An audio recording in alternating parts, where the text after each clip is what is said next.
Alam nyo ba, simula nung dumating si Bebe Arlo sa buhay namin, hindi na ako nakapagluto dito sa bahay. Kaya sa araw-araw, si Daddy Bin ang namomroblema sa kakainin o uulamin namin. Anyway, nagpaalam nga pala silang dalawa ni Arkia na pupunta nga dito sa may Korean store. Ano ba naman kasi sa kakanood namin ng mga mukbangers, nabudol tuloy kaming dalawa. And buti na lang talaga may malapit na bilihan dito sa amin. Actually, marami nang nagsulputan ng mga Korean store dito sa bayan namin, pero dito talaga kami bumibili. Hindi lang namin sure kung mura dito, pero nakasanayan na rin namin bumibili dito kasi gusto rin namin yung kanilang kimchi. So ito nga pala mga bibilhin ni Daddy Bin, mga tinext ko nga pala sa kanya to para wala siyang makalimutan. Tapos kumuha na rin kami ng pang soup base, yung isa sate, yung isa naman hot and spicy. At nga sana namin lalabas na lang kami for dinner para mag-unli hotpot. Kaso nga lang sabi ko kay Daddy Bin, parang mas marami kami mabibili kung ipambibili na lang nga namin ng mga ganito. Kaya ang sabi ko sa kanya, dapat mabudget niya talaga yung 2,000. Ito nga pala yung paborito namin luncheon meat. Ito kasi hindi siya ganun kaalat. Tapos medyo struggle nga daw kasi si Arkia, sunod sa kanya, kaya ayan, binilhan niya na muna daw ng yogurt ice cream. Yun naman, tong batang to, hindi talaga mapakali kapag nakakakita ng ice cream, kaya pinagbigyan na ni Daddy Bin. Palagi nga din pala ako nagpapabili sa kanya ng crab stick at saka ng fish cake kasi paborito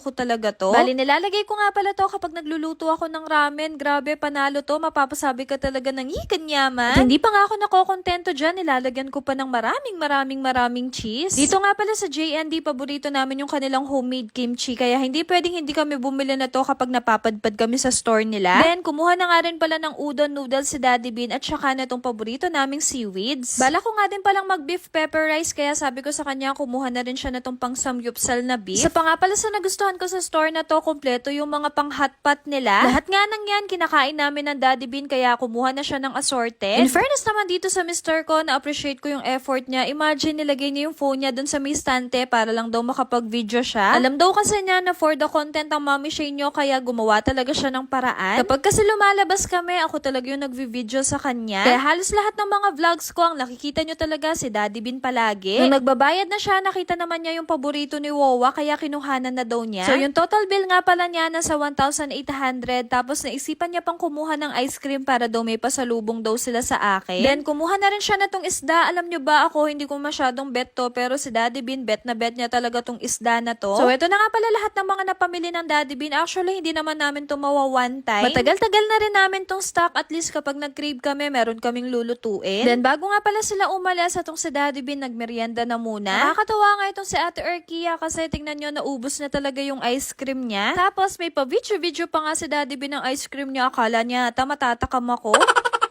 Share ko nga pala sa inyo itong gamit namin na multifunctional cooker ng Simplas. Sobrang dali nga na itong gamitin at isa pa nga pala sa nagustuhan ko dito, kahit sa loob o sa labas ng bahay, pwede ka magluto. Nga pala nag-hotpot kami, sate yung pinipili namin para sa soup base. Habang naglalagay nga ako, ang dami ko talaga nai-imagine, pero wag kayo, na-ref kasi to kaya nagkaganyan. Pero sinasabi ko talaga sa inyo, goods to, kaya itry nyo na din. At syempre dahil nga hotpot yung lulutuin namin, hindi mawawala ang bola-bola dahil nga ito yung nagpapasarap. Balit ito nga palang lutuan namin, yung capacity nito ay 1.5 liters. Kaya naman kapag nagluto ka ng sabaw dito, kaya hanggang 5 to 6 person. Yung ginagamit nga pala namin na noodles ay itong udon kasi sarap na sarap kami dito. Tapos, hindi rin pwedeng hindi kami maglagay ng gulay para kunwari healthy.